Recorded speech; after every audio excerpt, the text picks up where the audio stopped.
আসসালামু আলাইকুম রহমতুল্লাহ। এখানে আপনারা দেখতে পাচ্ছেন ৩টা টব। এখানে আমরা পদ্ম গাছ লাগাবো এই ৩টা টবে। তো গত ভিডিওতে আমরা কিভাবে পুকুর থেকে পদ্ম গাছ সংগ্রহ করেছিলাম সেটা আপনারা দেখেছেন। তো আজকে পদ্ম গাছগুলো আমি এখানে লাগাবো।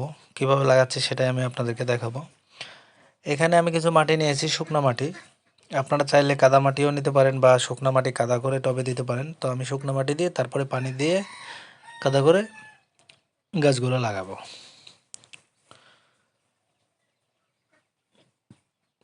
এই মাটিগুলোতে জৈব উপাদান আছে, কারণ এই মাটিগুলো হচ্ছে যে পুকুরের গভীরের মাটি। হ্যাঁ, পুকুর খননের পর যে মাটিগুলো সেখান থেকে আমরা মাটিগুলো সংগ্রহ করে নিয়ে আসছি। তো দেখেন টবে মাটিতে পরিপূর্ণ করে দিয়েছি, এখন আমি পানি দিব। সম্পূর্ণভাবে এটা কাদা করে নিতে হবে। আর প্রথমবার পানি দিলে এটা কিছু বসে যাবে, তারপরে আমি নতুন করে আবার আরেকটু মাটি দেব। তো দেখতে পাচ্ছেন এই হাউসটাতে পানি চলছে, এখানেই আমি আপাতত টবগুলোকে রাখবো গাছ লাগিয়ে। এই পদ্ধতিতে গাছ লাগানো যায়।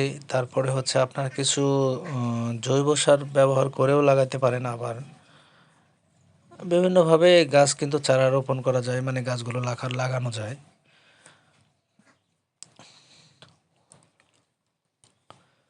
আমি যে কোনো গাছ লাগালে এই পদ্ধতিতে লাগাই। এটা হচ্ছে একটা সহজ পদ্ধতি, কোনো কিছু দিতে হয় না। তো গাছগুলো লাগাচ্ছি আমি।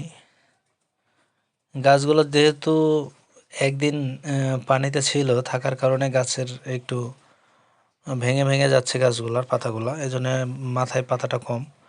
তো ইনশাআল্লাহ গাছগুলো হয়ে যাবে 10 থেকে 15 দিন পরে। আমি আপনাদেরকে আপডেট দিব যে আসলে গাছগুলো কেমন হলো। এখানে আমি কিছু ইটের খোয়া দিয়ে দিয়েছি, কারণ শুধু যদি কাদামাটি আপনি পানির মধ্যে দিয়ে দেন তাহলে মাছে যখন ঘোলাবে কাদামাটিগুলো পানির সঙ্গে মিশে গিয়ে পানিটা নোংরা হয়ে যাবে তাড়াতাড়ি।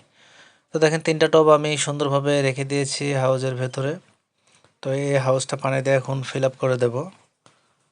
তারপরে হচ্ছে 10 থেকে 15 দিন পরে আপনাদেরকে আপডেট দেবো ইনশাল্লাহ যে আমার গাছগুলো কেমন হলো। আসলে যেই পাতাগুলো আপনারা দেখতে পাচ্ছেন এই পাতাগুলো কিন্তু থাকবে না, নতুন করে কিছু কুশি গজাবে, পাতা বের হবে, সেগুলো থেকে গাছটা সতেজ হবে।